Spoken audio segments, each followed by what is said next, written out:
Marcus Hale thought the midnight invitation to the aquarium was nothing more than a strange thrill. Emma Cross believed it was just a harmless late-night adventure. But when the glass began to crack and the water pressed in, they realized the creatures inside weren't trapped at all. They were. And what waited for them beyond the tanks was far older and far hungrier than anything they had ever imagined. I always thought aquariums were peaceful, like underwater sanctuaries where nothing bad could ever happen. The dim lights, the quiet bubbling of the filters, and the soft glow of the tanks always gave me comfort. But that night was different. That night, I went because of a strange invitation. I found it tucked under my apartment door, a thin envelope with no return address and no name. Inside was a single ticket with only a few words. The Midnight Aquarium Viewing. Las 12 Alto AM. The lettering was faint, almost like it had been smudged by water. I didn't know why I felt drawn to it, but something in me whispered that I had to go. Maybe it was curiosity. Maybe it was something else. When I arrived, the aquarium looked abandoned. The parking lot was empty, the streetlights flickered, and the glass doors stood unlocked, as though they had been expecting me. I hesitated for only a moment before stepping inside. The air was heavy and damp, as if the entire building had been soaking in seawater.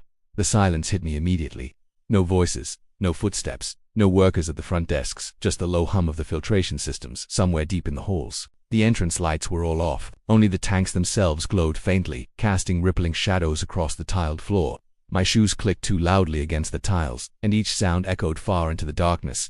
I felt like the aquarium wasn't empty at all, that it was holding its breath, waiting for me to go deeper. I moved past the familiar exhibits, but they didn't feel familiar anymore. The jellyfish hovered in their tank, their glowing tendrils pulsing faintly like slow heartbeats. The sharks drifted past, each one silent and deliberate, their eyes unblinking and fixed. Even the tiny fish seemed restless, darting from corner to corner as though they sensed something I couldn't. I kept telling myself I was just imagining it, that the late hour and the strange invitation were playing tricks on me. But the further I walked, the harder it became to believe that. The deeper I went, the colder the air grew. The condensation on the tanks was so thick I could run my finger through it and leave a trail. My skin prickled, and I realized I couldn't hear my footsteps anymore. The sound was being swallowed by the weight of the silence. The aquarium, a place that should have been alive with movement, felt more like a mausoleum. Then I noticed something that stopped me in my tracks. The fish weren't swimming the way they should. They weren't spread out in their tanks, darting around or gliding gracefully. They were clustering together, pressed tight against the glass, as if they were trying to escape. Dozens of them, all lined up, their mouths opening and closing rapidly, their eyes fixed on me. My throat went dry, and for the first time, I thought about turning back. I spun around, expecting to see the faint glow of the entrance behind me, but what I saw instead made my chest tighten. The doors were gone. In their place was a solid wall of glass, stretching floor to ceiling, filled with murky, shifting water. At first I thought it was just another tank, one I had forgotten about. But this one was different. The water inside wasn't clear, it was cloudy, filled with swirling shadows that seemed to rise and sink like something enormous was moving inside. I stepped closer without meaning to. My breath fogged the glass, and I wiped it away with trembling fingers. That was when I saw it. Something brushed against the other side of the glass. Not a fish, not anything I could name, just a smear left behind, long and wet, as though a hand or something shaped like one had dragged itself across, leaving a streak behind. The glass was colder than ice when I touched it. A drop of water slid down the inside, but it didn't fall like normal water. It clung, moving slowly, almost deliberately, as if it was alive. I stumbled back, my chest tightening, but I couldn't tear my eyes away from the tank. The shadows inside shifted again, and I thought I saw something tall, something that rose higher than the other shapes. It lingered close to the glass, but the water was too murky to make out its form. I tried to step away, to force myself to leave, but the path behind me was gone. All that remained was this tank, stretching further than seemed possible, pressing closer with every breath I took. I felt trapped, caught in the silence, with only the weight of the water pressing against the glass between me and whatever waited inside. And then, just as I turned to run, something pressed against the glass from the other side. A long, pale outline, not a fish, not an eel, something human-shaped, its hand flat against the glass where mine had been only moments before. The streak it left behind dripped downward, but the liquid was too dark to be water. I froze in place, unable to breathe as the pale outline smeared across the glass. My first thought was that it had to be a trick of the light, maybe a reflection, but the shape didn't vanish when I blinked. It stayed there, pressing closer, and the shadows in the water seemed to bend around it. The smear it left behind was thick, like oil rising to the surface of water. I backed away, my heartbeat hammering in my chest, but each step felt like it pulled me deeper into the aquarium instead of farther away. The glass groaned, a deep sound that rattled the floor beneath my shoes. I wanted to run, but the hall stretched in both directions like a tunnel with no end. The tanks along the walls pulsed with dim blue light, flickering in and out, as if they were struggling to stay alive. The fish inside had stopped moving entirely. They floated still, suspended in the water, their eyes dull but locked on me. I forced myself to keep walking, faster this time, my shoulders tight, every muscle waiting for something to grab me. The tanks shifted as I passed them. Shapes that weren't fish brushed against the glass, blurring into the water like they were hiding just below the surface. Sometimes I thought I saw faces, pale, distorted faces with open mouths, but they disappeared before I could focus on them. The corridors twisted in ways I didn't remember. I'd been to this aquarium many times during the day, but nothing looked familiar anymore. The signs above the doors were gone, the maps stripped from the walls. All that remained was the endless glow of tanks and the oppressive hum of water pressing against glass. I couldn't tell if I was walking in circles or if the building itself had changed. When I reached another tank, I noticed something that made me stop again. The condensation on the glass wasn't dripping downward like normal. It was sliding upward, as if gravity inside the aquarium had turned the wrong way. Tiny streams of water ran against the glass, disappearing into the ceiling. I stared until I realized I was doing the same thing, the hair on my arms slowly lifting, the air pulling upward around me like a weak current. The entire place felt alive, breathing against me, and I was trapped inside its lungs. Then I saw it again. In one of the largest tanks, something tall was standing in the water, not swimming, not floating, but standing upright with its face pressed to the glass. My body went cold. It wasn't an illusion this time. Its grin was stretched too wide, too sharp, and its eyes were just empty pits of blackness. Water trickled from its mouth, though it never moved to breathe. It simply stared, smiling as though it knew I was afraid. The glass quivered where its forehead touched, a thin crack spreading outward in a jagged line. The sound was sharp, echoing down the corridor like a gunshot. I stumbled back, but the cracks didn't stop. They spidered out further, a web of fractures spreading across the tank. The thing behind the glass pressed harder, as if it wanted to push through. Everywhere I turned, the same thing was happening. Cracks forming across the tanks, thin streams of water leaking out and crawling along the floor. I pressed my hand against the wall to steady myself, but when I pulled it back, my palm was wet.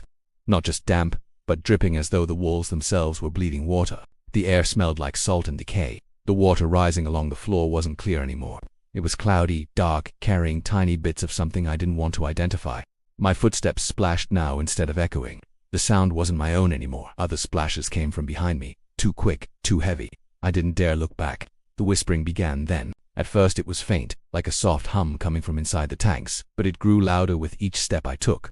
It wasn't in any language I understood, but the rhythm of it dug into my chest, syncing with my heartbeat.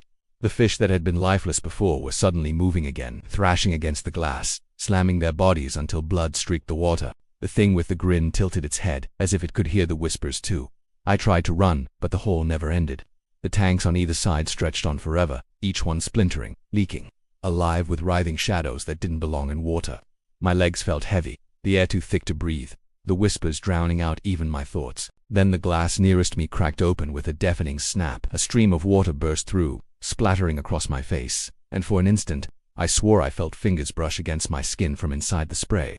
I stumbled back, choking, wiping the water from my eyes. When I looked again, the tank was silent, but the crack was wider now, and water continued to leak in a steady, deliberate rhythm, drop after drop, as if something inside was counting the moments until it broke through. And when I glanced down at the spreading puddle at my feet, I realized it wasn't just water anymore. Floating in the shallow pool were teeth.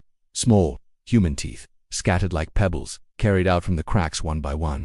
The water at my feet felt thicker with every step, and the pale fragments floating on its surface seemed to multiply. They weren't fish bones, they were too clean, too perfectly shaped. They were teeth, scattered like offerings, clinking softly against one another. When the shallow waves moved them, I wanted to tell myself I was imagining it, that I was looking at pebbles or pieces of shell, but deep down I knew better. The realization left me weak, and I nearly slipped as I pushed myself farther into the labyrinth of holes.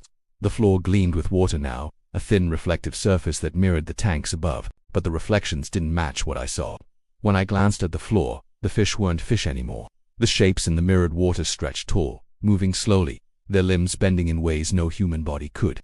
I stopped looking down, afraid I might catch my own reflection, smiling back at me with that same wide grin I had seen pressed against the glass. The whispering hadn't stopped. It had grown, swelling into something deeper than sound. It vibrated through the walls, rattled the glass, and throbbed through my chest until I couldn't tell if it was in my ears or in my blood. I wanted to cover my head, but there was no escaping it. It pulsed with the rhythm of waves breaking on unseen shores, calling me closer, deeper. I turned a corner and nearly cried out.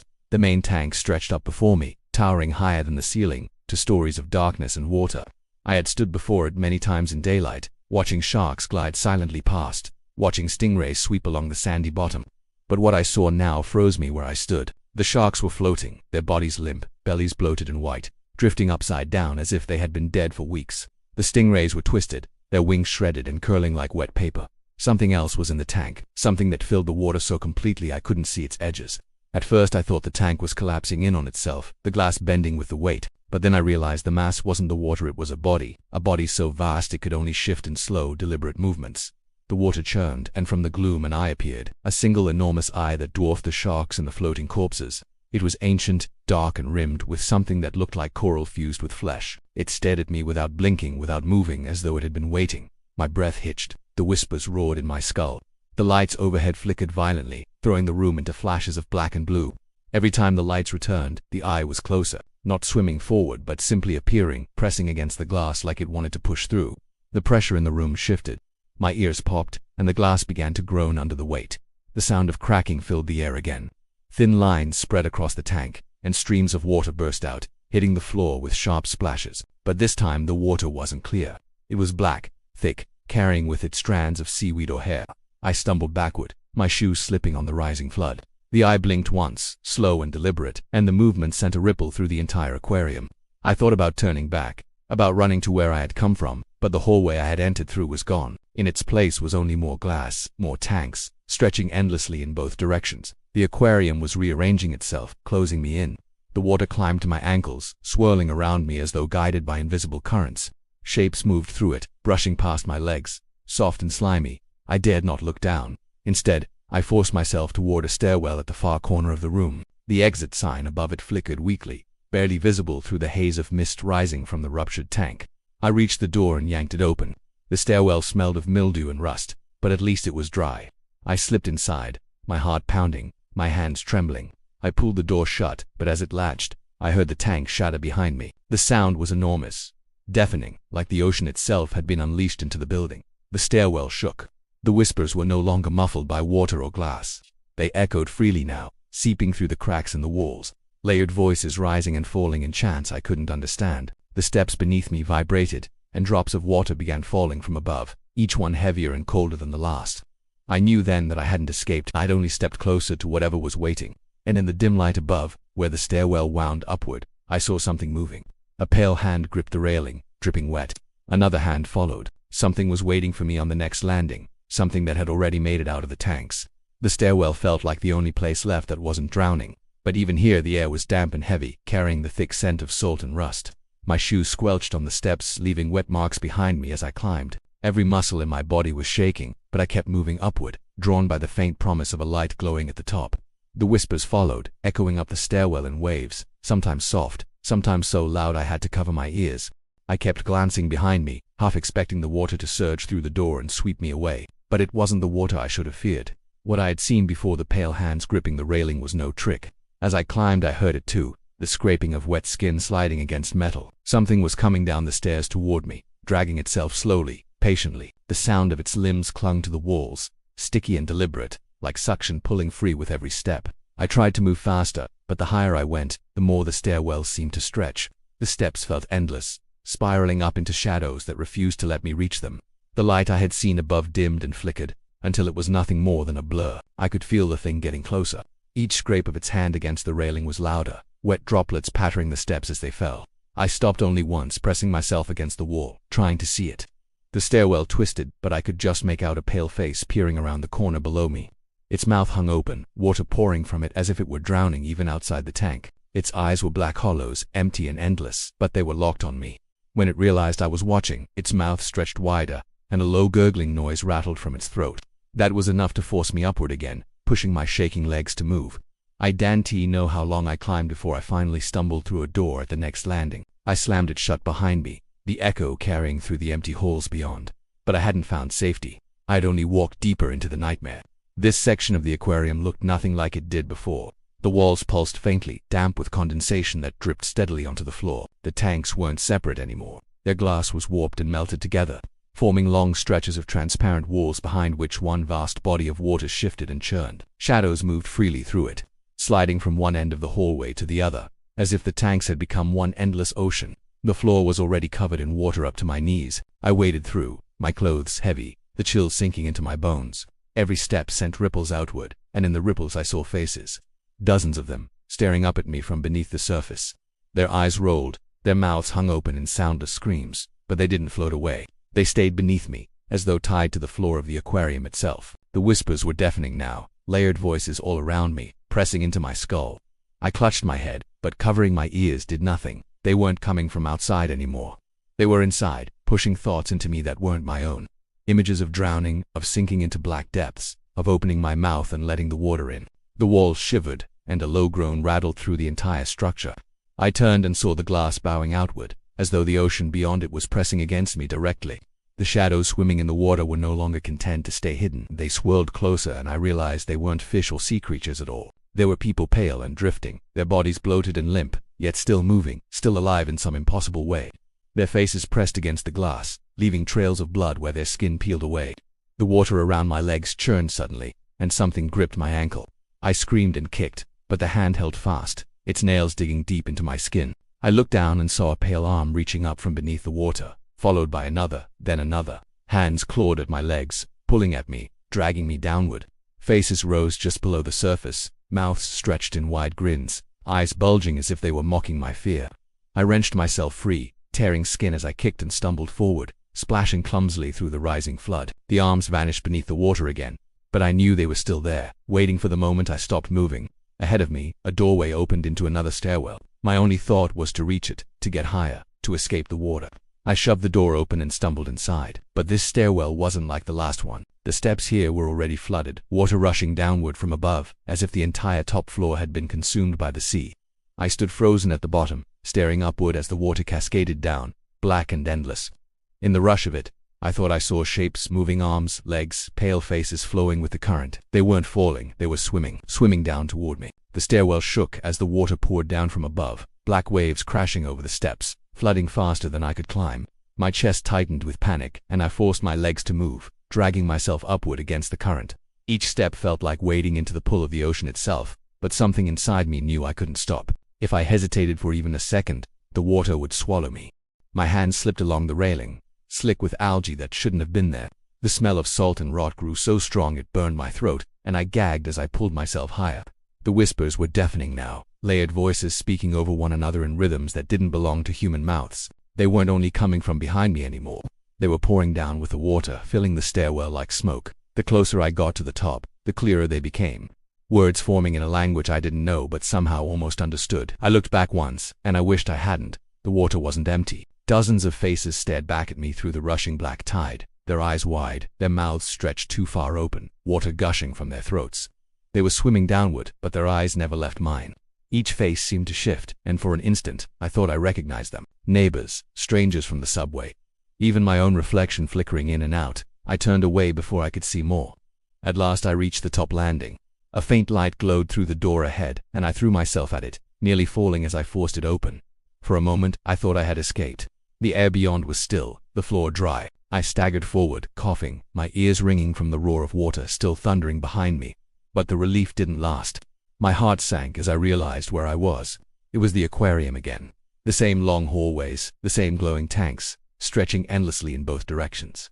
At first, I thought I had run in a circle, but no, this wasn't the same floor. It was something else entirely. The tanks here weren't sealed. Their glass was shattered, edges jagged like broken teeth. Yet the water didn't spill out. It hung suspended in the air, forming massive floating bubbles that drifted lazily through the hallway. Fish and other shapes swam through them as though gravity no longer mattered. I waited carefully between them, staring up at the impossible sight. Some of the bubbles held creatures I recognized, jellyfish, sharks, eels, but others held things that twisted my stomach to look at. Human-like figures floated inside, their limbs moving slowly, their heads lolling back as though they were asleep. Their skin was pale, their hair drifting around them like seaweed. I tried to avert my gaze, but then I saw one of them clearly. It was me. Suspended in the water, eyes open, mouth moving as if whispering along with the voices. My chest tightened, and I stumbled backward, nearly colliding with another drifting bubble. Inside that one, another version of me stared back, this time with its mouth stretched into a grotesque grin, teeth too sharp, eyes too dark. I turned again and found more dozens of me, each trapped inside their own sphere of water, each different, some screaming, some laughing, some with their throats torn open, streams of bubbles escaping into the water around them. I wanted to run, But there was nowhere to go. Every direction stretched into more hallways, more suspended tanks, more versions of myself staring back at me with lifeless eyes. The whispers rose to a howl, crashing over me like waves. My head throbbed, my vision blurred, and I fell to my knees. The floor beneath me wasn't solid anymore. It rippled, shifting like the surface of water. I pressed my hands against it, but they sank slightly, and the cold shot up my arms. I scrambled to my feet, desperate, but the floor gave way with each step. It wasn't a floor at all. It was water, stretched thin like glass, waiting for me to fall through. I caught sight of one last reflection before the surface broke. My face, staring up at me, but not my own. Its mouth moved with the whispers, perfectly in sync with the chorus around me. I couldn't hear my own breath anymore and lead its voice, speaking in my place. The floor split, and I plunged downward into freezing blackness. The water swallowed me instantly, filling my lungs, crushing me in its cold grip. I opened my mouth to scream, but no sound came out, only more whispers, endless whispers, flowing from my throat like I had always been part of them. And then I understood. I had never been invited to the midnight viewing. I hadn't stumbled into a trap or a nightmare by accident. I had been called back, as if I belonged here, as if I had always belonged here.